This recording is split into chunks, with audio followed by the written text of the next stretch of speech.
Hi and welcome back. Now in this chapter, let's talk about the disk storage that gets assigned to your virtual machine. This is important from an exam perspective. So what are we going to cover in this particular chapter?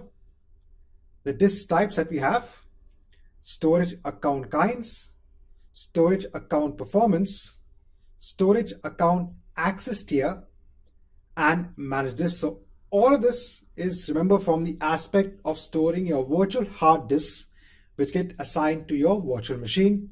So let's go ahead.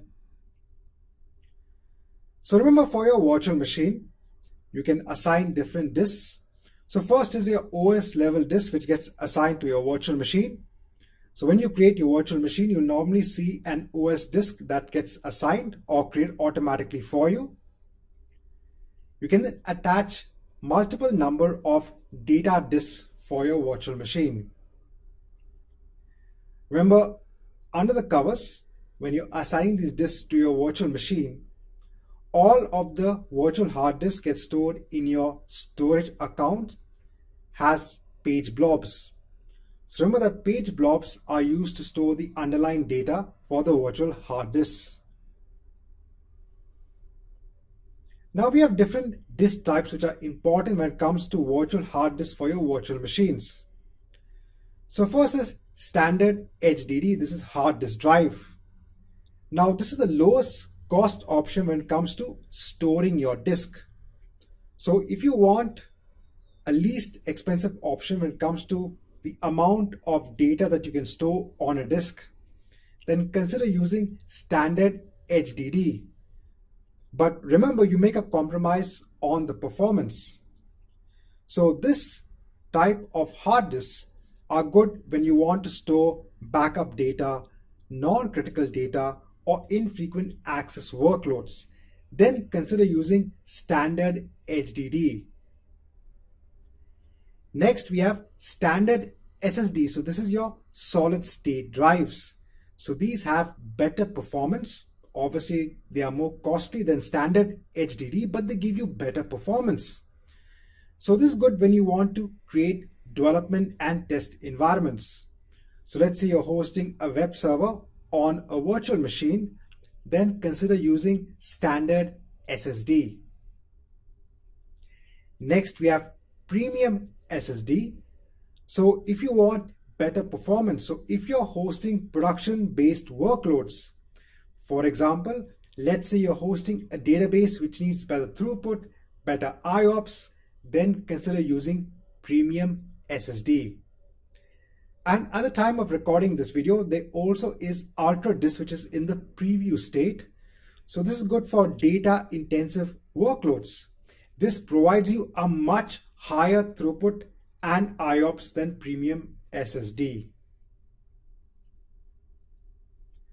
Now next is the storage account kind. Now you have three. You have blob storage, general purpose V1 and general purpose V2. But the storage accounts that support page blobs that's required for storing the hard disk for your virtual machines is only supported with general purpose V1 and V2.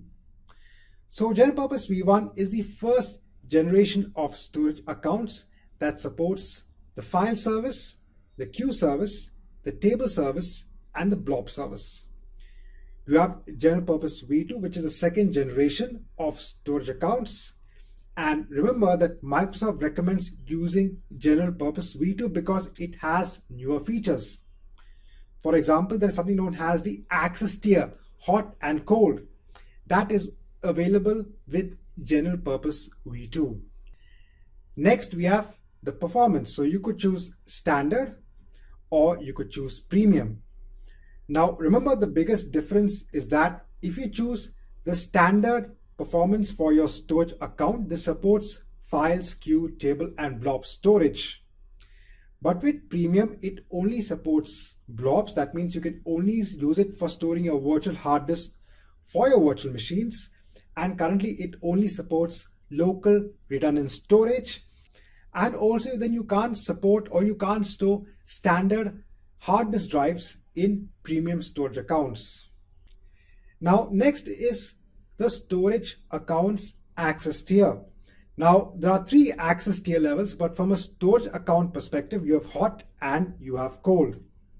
Now, hot is generally used for frequently accessed storage. So if you're going to frequently upload and download objects, then consider using the hot access tier. Use the cold access tier when you are not going to access the objects frequently.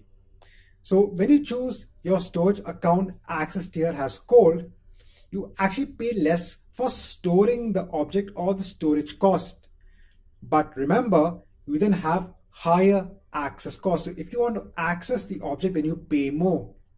Now remember, from an exam perspective, there are a lot of combinations when it comes to the cost for storage.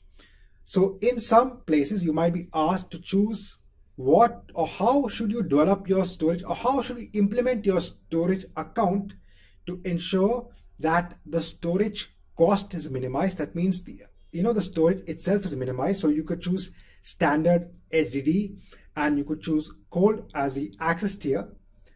On the other side, you could be asked that implement a storage account where the access cost is minimized. Now, if you want the access cost to be minimized, then you should consider using the hot access tier and not the cold access tier. So remember these key differences. And then finally, we have managed versus unmanaged disks. So what are the benefits of using managed disks? So this is an option which Azure gives you. So remember, when you're using unmanaged disks, you are responsible for creating the storage account, maintaining the storage account. The hard disk gets stored in the storage account. But in managed disks, you don't need to manage the storage account and the availability of disk. All of that is going to be done for you by Azure. That's the benefit of using managed disks. You can also use it along with availability sets for virtual machines to give you better availability for your entire infrastructure. You can also host more disks using managed disks. Now, when it comes from a cost perspective, there is really no answer behind which is more costlier, managed or unmanaged disks, because there are a lot of parameters which goes into the costing. For example, the type of storage you want, whether you want standard or whether you want premium, the amount of access, the way you're accessing the data, the amount of storage. So there is a lot. There are different pricing models for managed and unmanaged disks. You have to ensure that you do the pricing accordingly, and then you will understand which is the more costlier option. So right, this marks the end of this chapter, in which we have seen in detail the storage accounts and disks when it comes to your virtual machines.